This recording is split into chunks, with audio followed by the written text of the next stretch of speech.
Ayon sa kwento, yung magkakaibigan na naglaro ng Ouija board sa loob ng kwarto. Tawa-tawa lang sa una, hanggang sa nagtanong sila, "May multo ba dito?" Dahan-dahan gumalaw ang baso. At sabi, "No."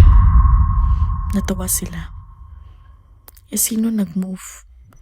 Walang sumagot. Nagpatuloy sila. Isa pang tanong, isa pang galaw. Hanggang sa biglang tumigil ang baso at dahan-dahan itong nagsulat ng D-I-A